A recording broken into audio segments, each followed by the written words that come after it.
So Nick, let's go back in time in the beginning of your journey as a real estate investor. How did you find your first deal? Well, I found my first deal on the MLS. It was a property that was going to work really well for a business model that I wanted to put over it. And I convinced the seller to do seller financing for the first year, and then that way I could refinance at 12 months.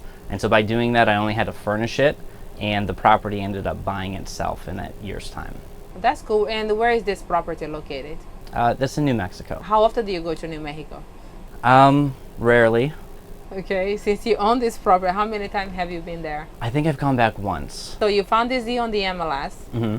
And for your first deal, you went a little bit outside the box because you went in another state. Mm-hmm. And you found a very creative way to close these deals. I have never done a deal from the MLS, but I'm glad to hear that you are successfully doing it. You can find deals anywhere in the end of the day. You just need to research and find creative way to do it.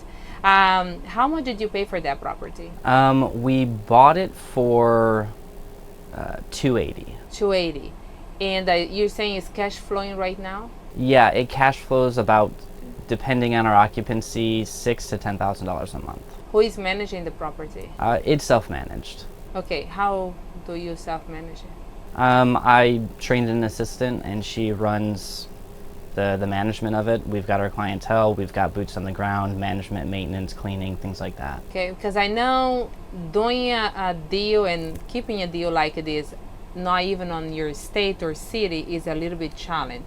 How long did it took you to actually find this person to train, and for you to actually be boots on the ground even though you're not there, make sure everything is going smooth? Well, it took a couple of months of training, and you know, there's always retraining, but yeah, I would say it took a couple of months to stabilize, and it was the first deal that I did, so there was a lot of learning lessons along the way, but it's pretty smooth sailing now. Okay, so what were the lessons that you could share with us that you learned with this deal, that if you knew what you know now, what would you do differently?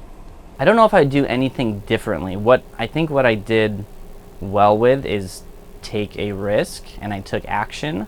I would definitely have backups to your boots on the ground though. So I did have some issues where I only had like one handyman or one cleaner, and then if something goes wrong with them, you're scrambling. So having seconds and thirds of people that are there would definitely be something to have when you're managing something remotely. So what was the biggest challenge that you had with this deal? I would have to say, yeah, maintaining, remotely managing personnel, and when you have changes in personnel or staff. How big is the property?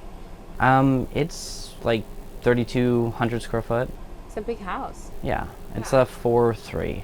Okay, so so you still own this property until today? I do, yep. And so how much did you pay for it again? $280. And did you put any money in for renovation? No, we just furnished it, which was about $35,000. Okay, and when are you planning to sell this property? We're actually going to sell it this summer.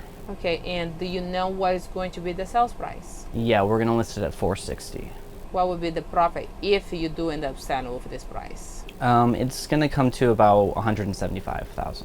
Okay, well, for your first deal, and you're saying it's cash flowing right now. Yeah. So that's great. Well, thank you for sharing your journey and learning, you know, the strategy that you used on your first deal. I think our first deal we never forget, especially when you learn so much and you went completely outside the box in compared to myself and many other people. And successfully you're doing well. When you got that first deal, how do you learn all these strategies? How did you even end up with all these creative strategies? Yeah, it was, you know, education through the inner circle and some of the materials that we have really helped me find a creative way to get this deal done. And if it wasn't for doing this creatively, I wouldn't have had the finances to both furnish it and purchase it at the same time. And did you end up doing this deal by yourself, or did you have anyone else partnering with you? It was me and my brother, actually. We went into business together. And who funded the deal for you? We did. And so you didn't get any hard money anywhere, you did everything together, you and your brother? Yeah, if you call opening credit cards funding it, yeah, we did. So would you do the same process today again? Today, no. I wanted to open up credit cards to start to get into business that's really high risk, but in this case, it was worth it.